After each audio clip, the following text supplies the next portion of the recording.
এই গরমে পরান ঠান্ডা হওয়ার জন্য কুলফি আইসক্রিম বানাইলাম, কিন্তু এই রোম্বা খোলে নাকি লেগিয়া। আসসালামু আলাইকুম বন্ধু বান্ধবীগণ, আপনারা সবাই কেমন আছেন? আশা করি আপনারা সবাই অনেক অনেক ভালো আছেন। মাত্র 20 টাকার বিস্কুট দিয়া একদম কম ঝামেলায় আজকে আপনাকে বানাইয়া দেখামু ঠান্ডা ঠান্ডা কুলফি আইসক্রিম। আর একদম সহজ পদ্ধতিতে আজকে এই আইসক্রিম বানানোর জন্য মই নিয়ে আনিছি 2 প্যাকেট এনার্জি বিস্কুট। আপনারা চাইলে যে কোনো ধরনের বিস্কুট দিয়ে বানাইতে পারেন। আমি এখানে 2 প্যাকেট এনার্জি প্লাস বিস্কুট নিছি। এখন এই বিস্কুটগুলারে খুললে একটা ব্লেন্ডার জারের মধ্যে নিছি, কারণ এখন এই বিস্কুটগুলারে একদম গুঁড়া বানাইয়া পাউডার বানাইয়া হালাইতে হইবে।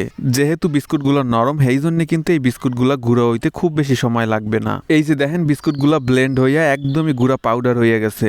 আপনারা চাইলে কিন্তু এই বিস্কুটটা পাড়া পুতায়ও বাইডা গুঁড়া হইয়া নিতে পারেন। আবার গুঁড়া হতে না চাইলে এই ক্ষেত্রে আপনারা অল্প পরিমাণে দুধের লগে মিশাইয়াও পেস্ট করিয়া নিতে পারেন। যাই হোক, এখন এক করের মধ্যে প্রথমে দিয়ে দিছি 3 টেবিল চামচ চিনি। হেয়ার পরে 3 টেবিল চামচ চিনির মধ্যে দিয়ে দিছি 1.5 টেবিল চামচ পানি। হ্যার মানে যতখানি চিনি তার অর্ধেক পরিমাণে পানি দিয়া এখন এই চুলাডারে দিমু জ্বালাইয়া। চুলাডারে জ্বালাইনার পর এখন এক চামচ দিয়া এই চিনি হানিরে অনবরত লাড়তে হইবে, যাতে চিনির লগে পানি এককালে মিশা যায়। মিডিয়াম হিটে এক চামচ দিয়া অনবরত লাড়তে লাড়তে এই চিনি মিশাইনা পানি হানি দিয়ে এককালে ফেনা ফেনা উঠে যাইবে। হেয়ার পর আস্তে আস্তে এই চিনি মিশাইনা পানি হানির কালার চেঞ্জ হওয়া শুরু হবে। এইদিকে মুই সাইজে ছোট চামচ নিছি, আর লাড়তে লাড়তে চামচটা হইয়া গেছিল বেমালা গরম। সেই জন্য একটু তেনার দিয়ে পেঁচাইয়া চামচটারে ধরে লাড়তে আসলাম। জ্বালাইতে জ্বালাইতে এই চিনি পানির মিশ্রণের কালার যখন চেঞ্জ হইয়া এককালে লাল হইয়া যাইবে, তখন বুঝতে হইবে আমাকে ক্যারামেল রেডি। এখন এই ক্যারামেলের মধ্যে ঢালিয়া দেবো 1 কাপ পানি। পানি দেওয়ার পর এখন আবারও এই পানি হানিরে জ্বালাইয়া সমস্ত চিনির লগে মিশাইয়া হালাইতে হইবে।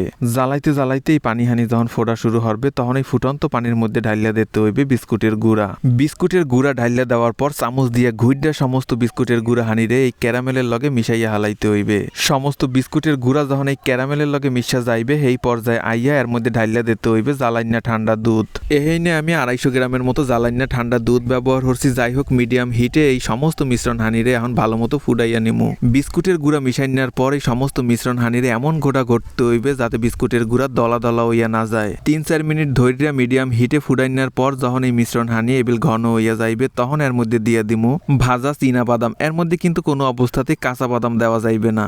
এখন এই বিস্কুটের ঠান্ডা ঠান্ডা কুলফি আইসক্রিম জমাইনার জন্য মগো লাগবে আইসক্রিমের মোল্ড। কুলফি আইসক্রিম সাধারণত গোল আর লম্বা হয়, কিন্তু মধ্যে ওই সাইজের কোনো মোল্ড নাই। সেই জন্য মুই নর্মাল আইসক্রিমের মোল্ডের মধ্যেই আইসক্রিমটারে জমাইয়া নিমু। আসলে সাইজ কোনো ম্যাটার না, সব তো প্যাডের মধ্যেই যাইবে, যে কোনো সাইজের হইলেই হইলে। আপনাকে দ্বারা যদি এইরকম আইসক্রিমের মোল্ড না থাকে, সেই ক্ষেত্রে আপনারা অন টাইম গ্লাসও ব্যবহার করতে পারেন।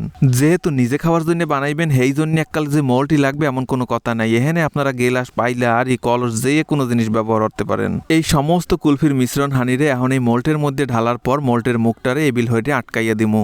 আর যারা গ্লাসে হইতে বানাইবেন, হেরা এই গ্লাসের মুখটারে ফয়েল পেপার দিয়ে আটকাইয়া দেবেন। ফয়েল পেপার না থাকলে একটা পলিথিন দিয়ে গ্লাসের মুখটা ভালো মতো আটকাইয়া রাবার দিয়া বাইন্দা এর মধ্যে একটা কাঠি ঢুকাইয়া দিলেই হইবে। এখন এই আইসক্রিমের মোল্ডটারে অনন্তকালের জন্য রাখিয়া দেবো ডিপ ফ্রিজের মধ্যে। 1 রাত পর এখন আমি আইসক্রিমটারে বাইরে হইতে দেখতে আছি যে আমার আইসক্রিমটা পারফেক্ট ভাবে জমছে কিনা।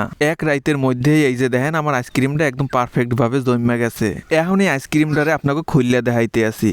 এখন তো এই আইসক্রিমের মোল্ডের মুখ ধরিয়ে তুমি টানাটানি শুরু হইয়া দিছি, কিন্তু এই লেয়ারের আইসক্রিম তো খুলতেই আছে না। এই না আবার মুই খুব বেশি প্রেসার দিয়া টানাটানি হরি নাই, হেলে কইলো মুই একটু সমস্যায় পড়ে যাবো। কারণ এই মোল্টের গা দিয়া যদি আইসক্রিম ভালো মতো ছাড়াইয়া না নেওয়া হয়, সেই ক্ষেত্রে যদি আপনি আইসক্রিমের কাডি ধরিয়ে টানাটানি হরেন, হেলে আইসক্রিমের কাডি বাইরে যাইবে, কিন্তু আইসক্রিম ভিতরে থাইকে যাইবে। আর এই সমস্যাটারে খুব সহজে সমাধান হওয়ার জন্য মোর লাগবে একবারে নর্মাল পানি। এই নর্মাল পানির মধ্যে 15 সেকেন্ডের মতো এই আইসক্রিমের মোল্ডটারে ভিজাইয়া থইলেই কইলো খুবই সহজে এই আইসক্রিম মোল্ড দিয়ে বাইরে যাইবে। সেই সময় তো কাডি ধরিয়ে টানাটানি হরার পরেও এই মোল্টের মধ্যে দিয়ে আইসক্রিম ছাড়াইতে পারি নাই। কিন্তু এই মোল্ডটারে এই যে দেখেন 10 সেকেন্ডের জন্য পানির মধ্যে ভিজাইয়া রাখার পর এই মোল্টের মুখ ধরিয়ে টান দেওয়ার লগে লগেই কিন্তু মোল্ড দিয়ে আইসক্রিমটা বাইরে আইছে। আর মগো এই আইসক্রিম কিন্তু এককালে জমে এককালে পারফেক্ট আইসক্রিমের মতোই হইয়া গেছে।